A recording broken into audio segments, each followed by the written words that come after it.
So guys आपका यहाँ पे चल रहा है एसएससी स्टेनोग्राफर का एक सेट, जिसके मैं आपको अभी तक 45 क्वेश्चन तक सोल्व करवा चुका हूँ। ये सेट आपका 2016 का पहला ही सेट है। एमबी बुक पे आपको ये सेट मिल जाएगा, जाइए चेक कीजिएगा। हालांकि आपके सामने स्क्रीन पर पीडीएफ पेज स्टैम है, तो यहाँ पर फिलहाल आप पढ़ लीजिएगा, चेक बाद में कर लीजिएगा भाई। तो यहाँ पर क्वेश्चन नंबर 46 से आगे की बात मैं अपनी आज शुरू करूँगा। ये जो सेंटेंस हैं 46 से 55 तक, ये आपके सेंटेंस इम्प्रूवमेंट के हैं। आपको बताना है कि सेंटेंस के अंडरलाइन पार्ट में किस पार्ट में इम्प्रूवमेंट की अंडरलाइन पार्ट में इम्प्रूवमेंट की रिक्वायरमेंट है या नहीं। अगर है तो क्या इम्प्रूवमेंट हो सकता है, ऑप्शन आपके सामने है, और अगर नहीं है तो आप यहाँ पर नो इम्प्रूवमेंट कह करके निकल सकते हैं। ओके गाइस, तो यहाँ पर अपना थोड़ा सा दिमाग लगाना है। ये सेंटेंस थोड़े से इजी होते हैं क्योंकि आपके सामने ऑप्शंस प्रस्तुत हैं। अपना दिमाग का इस्तेमाल थोड़ा सा कम यहाँ पे करना होता है। बहुत इजी सा है, जरा मेरे साथ देखिएगा अगर इजी नहीं लगता आपको। शुरू करते हैं। यहाँ पे गाइस क्या कह रहा है, कह रहा है कि her work a great improvement showed last year. Sentence के आखिरी में उसने लास्ट ईयर का इस्तेमाल किया, यानी कि ये बात तो क्लियर है कि सेंटेंस में आपके सेकंड फॉर्म रहने वाले जो कि उसने दे भी। लेकिन गाइस यहाँ पर सेंटेंस का जो सब्जेक्ट है वो आपका हर वर्क है। क्या है आपका? हर वर्क है।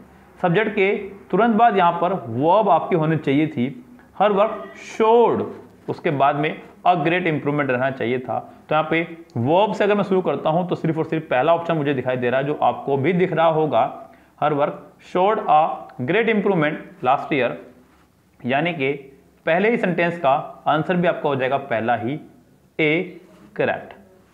46 का आंसर आपका रहने वाला है ए करेक्ट। 47 कह रहा है कि will you me visit and come in the hospital. तो गाइस यहाँ पे will you me visit and come in the hospital, sentence का यहाँ पर भाव अगर आप निकालें तो आपको कोई भाव नजर नहीं आएगा कि will you me visit and come in the hospital. Will you come and visit me in the hospital, क्या आप आ सकते हैं और मुझे हॉस्पिटल ले जा सकते हैं, ये कहना चाह रहा है। So will you come and visit me in the hospital, तो यहाँ पर सेंटेंस का आंसर आपका होगा इसका भी पहला ही correct.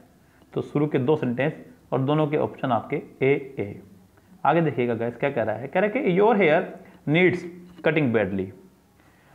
Your hair needs cutting badly, तो यहाँ पे गाइस आपके बालों को जरूरत है कटने की, ये कहना चाह रहा है। तो गाइस यहाँ पे आपके बालों को बहुत अधिक जरूरत है काटने की। यहाँ पे एक बात ध्यान दीजिएगा, बैडली आपका एक एडवर्ब है। क्या आपका? बैडली आपका एक एडवर्ब है, और एडवर्ब की पोजीशन हम लोग या तो वर्ब से पहले या फिर वर्ब के बाद या फिर एडजेक्टिव से पहले रखा करते हैं। यहाँ पर गाइस सेंटेंस में अगर मैं बात करूँ सेंटेंस में वर्ब एडजेक्टिव वगैरह की, तो यहाँ मुझे कुछ नजर नहीं आ रहा है। Your hair needs cutting real bad, जी नहीं, your hair badly needs cutting no improvement. तो यहाँ तो ये समस्या का विषय बन जाने वाला है सामने, क्योंकि यहाँ पे सेंटेंस की अगर मैं बात करूँ तो यहाँ पर बैडली के बाद एक एडजेक्टिव मुझे चाहिए। अगर मैं पहले ऑप्शन में बात करूँ तो वो यहाँ नहीं है। दूसरे की बात करूँ तो यहाँ पर तो बिल्कुल ही खत्म कर दे सेंटेंस।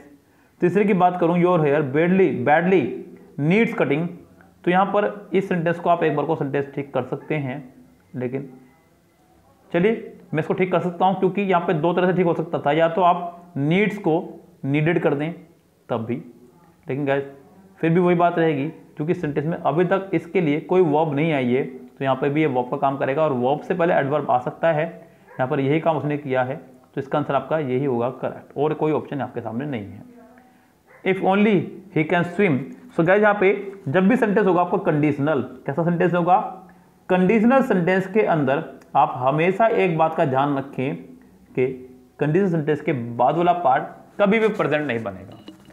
कंडीशनल सेंटेंस के बाद वाला पार्ट कभी भी प्रेजेंट नहीं बनेगा, मेरी इस बात को आप याद रखें। जैसे कि उसने लिखा if, I wish, as if. So guys इस तरह के सेंटेंस के बाद सेंटेंस हमेशा पास्ट में ही बनना है, आप कभी प्रेजेंट बनाने की कोशिश ना करें। मैं आपको फिर समझा रहा हूं। यहां पर उसने कहा if only he could swim, तो यहां पे कैन की जगह कुड आपका होना चाहिए था, यानी कि सेंटेंस के आंसर जो है करेक्ट हो जाएगा बी यहाँ पे। तो if only he could swim, काश के वो तैर सकता। तो गाइस यहाँ पर 49 का आंसर आपका रहने वाला है बी करेक्ट। उम्मीद करता हूं कि आपको एक क्वेश्चन समझ में आ गया होगा। Strict laws were passed so that cruel custom was no more. तो ऐसे नियम पास होने चाहिए जिससे कि ये क्रूल कस्टम जो है अधिक समय तक ना टिक पाए, यानी कि जड़ से खत्म हो जाए, ये कहना चाह रहा है, वो समाप्त हो जाए। तो यहाँ पे strict laws were pass so that this cruel custom was no more. Guys यहाँ पे जो उसने सो दैट का इस्तेमाल किया है, सो दैट का इस्तेमाल हम लोग किसी पर्पज के लिए क्या करते हैं, तो यहाँ पे ये पर्पज का ही एक सेंटेंस है। उसने कहा कि सख्त कानून बनने चाहिए। मैंने पूछा क्यों? आपने कहा कि सर सख्त कानून बनने चाहिए। मैंने पूछा क्यों? आपने कहा क्योंकि जिससे कि नकल रोकी जा सके, जिससे कि ये किया जा सके, जिससे क्या, तो एक उद्देश्य आपका किसी काम के पीछे। यहाँ पर भी गाइस आपको उद्देश्य लगा के काम करना है। Strict laws were pass so that this cruel custom was no more. सबसे बड़ी खुशी की बात तो यह है कि सेंटेंस पूरा पास्ट में चल रहा है। हालांकि आपका इन सब चीज़ों से कोई लेना देना नहीं है, आपका सिर्फ लेना देना नो मोर से है कि क्या ये यहाँ पर ठीक है या नहीं, बात खत्म।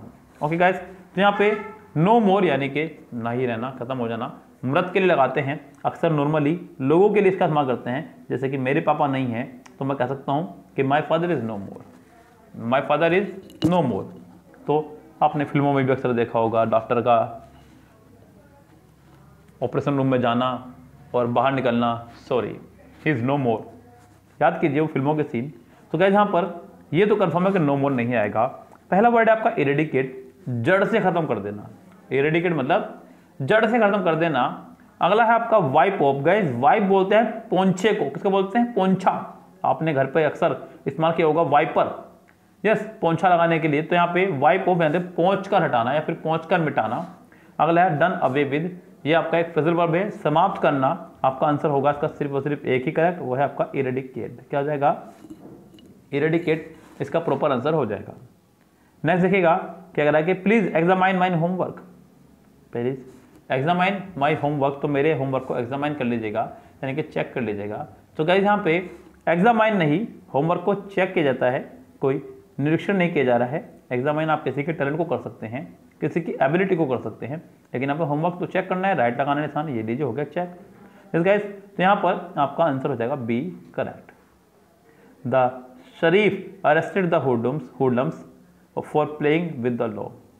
सो हुडलम्स को जो है अरेस्ट किया गया है, यानी कि गुंडों को अरेस्ट किया गया है क्योंकि वो कानून से खेल रहे थे। तो यहाँ पे कानून से खेला नहीं जाता है, कानून को तोड़ा जाता है।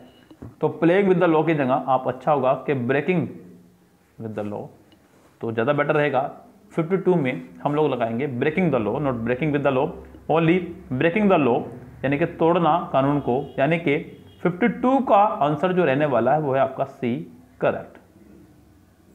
आगे बढ़ जाइए गाइस मेरे साथ साथ। To tell you the truth I am not there last night. तो तुम्हें सच बताने के लिए मैं कल रात वहाँ नहीं था, ये बताना चाह रहा है। गाइस यहाँ पे सारी बात एक तरफा और इस लास्ट की बात शुरू एक तरफा। जब भी सेंटेंस में आपका लास्ट, प्रीवियस, एगो, यस्टरडे, इस तरह के शब्दों का इस्तेमाल हो जाए, आपका सेंटेंस बनने वाला है सिंपल पास्ट। और गाइस एम का जो सेकंड फॉर्म है वो आपकी वॉज। क्या है आपका? Was. I was not there last night, यानी कि सेंटेंस का आंसर आपका हो जाएगा बी करेक्ट। क्या आंसर हो जाएगा इसका? B correct. आगे बढ़ते हैं। कह रहा है कि they spent many orderly hours just sitting in the sun. यहाँ पे उन्होंने बहुत सारे घंटे जो है अपने बर्बाद किए हैं सिर्फ सूरज में बैठ करके, सूरज की रोशनी में बैठ करके, धूप में बैठ करके। तो क्या यहाँ पे जो आइडिया उसने लगाया है इसका मतलब होता है आपका आदर्श, IDEAL, यानी कि आदर्श। क्या होता है गाइस? आदर्श। हिंदी गौर मत करना मेरी बच्चों, हिंदी मेरी आपसे ज़्यादा खतरनाक है, ध्यान रखना। हिंदी की स्पेलिंग मत गौर कीजिएगा, आप सिर्फ और सिर्फ यहाँ पे मेरे भाव समझें। अगला वर्ड है आइडल, यानी कि मूर्ति, यानी कि मूर्ति। और एक वर्ड आपका होता है आइडल, यानी कि सुस्त या आलसी। तो गाइस यहाँ पर ये जो कहना चाह रहा है वो कहना चाह रहा है ये वाला आइडल, यस। तो यहाँ पर आपका आइडल की स्पेलिंग रॉन्ग है फिलहाल, ये होने से रहा। अब इडली और ये तो कोई वर्ड ही नहीं है, आप लगाएंगे बी करेक्ट। 54 का आंसर जो आपका करेक्ट रहने वाला है वो है आपका बी यहाँ पे करेक्ट। गाइस आपने एक शो देखा होगा टीवी पर, इंडियन आइडल। तो इंडियन आइडल भी जब शुरुआत हुई इसकी तो पहले उसकी स्पेल उन्होंने ये रखी थी भारतीय आदर्श, बाद में गवर्नमेंट की तरफ से उस पर बैन लगा और उसका नाम बदला इंडियन आइडल, क्योंकि गवर्नमेंट का कहना था कि ओनली सिंगिंग में कोई टैलेंट दिखा करके भारत का आदर्श नहीं बन सकता, तो उसकी स्पेलिंग आइडल यानी कि मूर्ति की गई थी। यहाँ पर इसका आंसर हो जाएगा बी करेक्ट। चलिए आगे बढ़ते हैं। There are many communicable diseases and almost all communicable diseases could be prevented.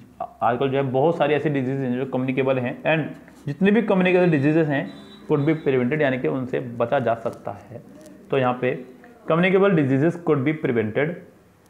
अब यहाँ पे सेंटेंस की अगर मैं बात करूँ 55 की, जो मुझे नज़र आ रहा है आपको भी नज़र आ रहा होगा, वो ये है कि सेंटेंस चल रहा है प्रेजेंट में।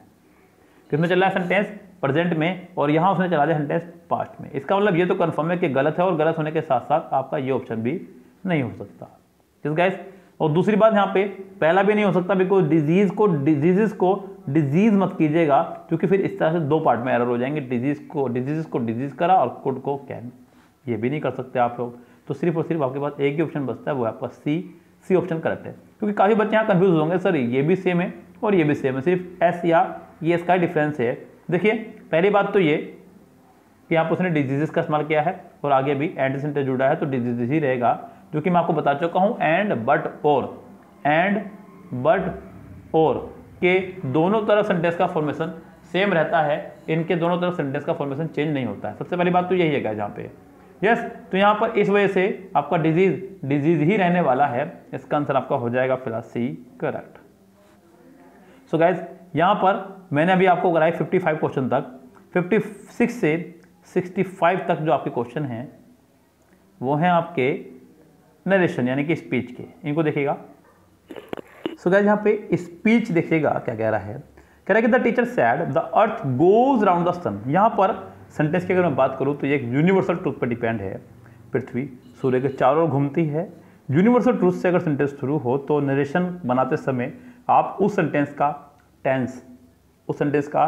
टेंस चेंज नहीं करेंगे, प्रेजेंट को प्रेजेंट ही रखेंगे। तो यहाँ पर गाइस अगर मैं बात करूँ सेंटेंस के टेंस की तो चेंज नहीं होगा। The teacher said that the earth goes round the sun, यही रहने वाला है, जो कि आपको 56 ऑप्शन में सिर्फ और सिर्फ दिया गया है। The teacher said that the earth went, पहला ऑप्शन बाहर। The teacher said that the earth goes round the sun, the earth goes round the sun, लेकिन यहाँ पे कंजक्शन नहीं है। The teacher said that the earth goes round the sun, C में आपको है जो चाहिए था, बाकी डी तो वैसे ही बाहर है रेस से, तो इसका आंसर आपको हो जाएगा C correct. Raghu said I am not coming tomorrow, तो गाइस यहाँ पे इज एम आर को वॉज वर्ब में, टुमारो को द नेक्स्ट डे में चेंज करना है, सबसे पहले काम ये करना है। और आई फर्स्ट पर्सन सब्जेक्ट के अनुसार आपका हो जाने वाला है ही। Raghu said that he was not coming the next day, Raghu said that he was not coming the next day.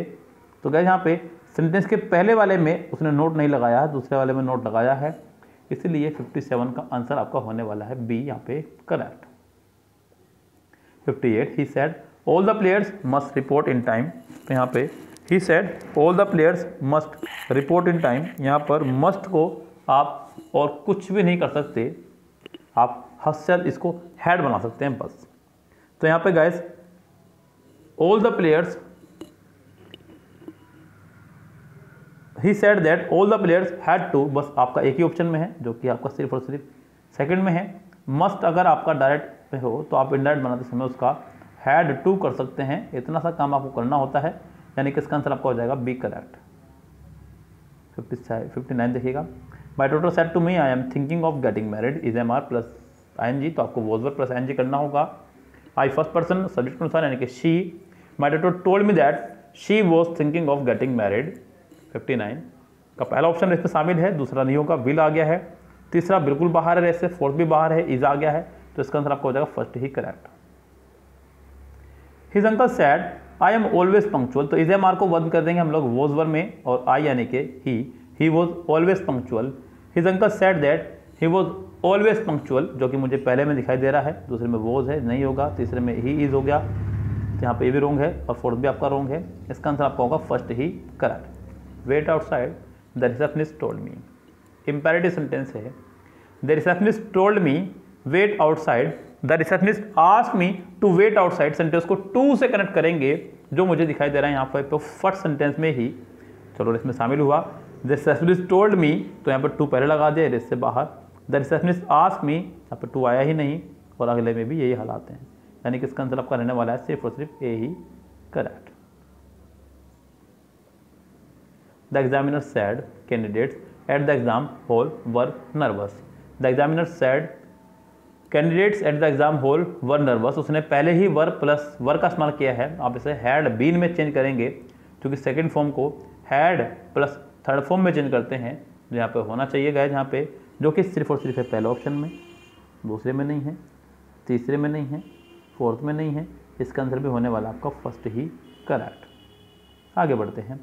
Rama said to the passer by where is the ticket counter. Sentence where से शुरू हुआ है, वेयर से ही connect होगा, तुरंत बाद subject आएगा, उसके बाद वोज आएगा। The Rama asked the passer by where the ticket counter was, यानी कि इसका आंसर आपका हो जाएगा यहाँ पे फिलहाल सी करेक्ट। 64 कह रहा है कि Ragini said to the shopkeeper how much do you want me to pay for this dress. How much यानी कि WH फैमिली सेंटेंस कनेक्ट होगा, लेकिन उसके बाद में तुरंत आपका आएगा सब्जेक्ट, उसके बाद में आपका वांट का हो जाने वाला है वांटेड। दिस गाइस, तो देखते हैं। Ragini asked the shopkeeper how much, यहाँ पे गायब किया गया, पहला बाहर। रागिनी आस्क्ड द शॉपकीपर, यहाँ पे इफ लगाया गया, दूसरा बाहर। Ragini asked the shopkeeper how much he wants की वजह से बाहर। अब तो आपके पास कोई ऑप्शन ही नहीं बचता है डी के अलावा। 65 करेगा I said to him where have you lost the new pen. I asked him where he had lost the new pen. Has की वजह से बाहर हुआ सेंटेंस आपका ये वाला। आगे बढ़ते हैं नेक्स्ट पे, क्या कह रहा है। I asked him where he had lost the new pen. B option में आपका शामिल है, उसके बाद में सी भी बाहर और डी भी बाहर, यानी कि इसका आंसर हो जाएगा सिर्फ और सिर्फ बी करेक्ट। आगे जो है गाइस, यहाँ पे है क्लोज टेस्ट। क्लोज टेस्ट को मैं आपको अलग से कराऊंगा इसके नेक्स्ट पार्ट में। फिलहाल आज की वीडियो में इतना ही, लेते हैं आपसे विदा। Goodbye, have a nice day. अगर आप लोग चैनल पे अभी विजिट कर रहे हैं तो चैनल को सब्सक्राइब कर लीजिएगा, क्योंकि यहाँ पर आपको मिरर, MB, किरण, राकेश यादव, NCERT बहुत कुछ सीखने को मिल रहा है गाइस, तो अभी बहुत बेहतरीन तरीके से। तो फिलहाल लेते हैं विदा आपसे। Goodbye, have a nice day.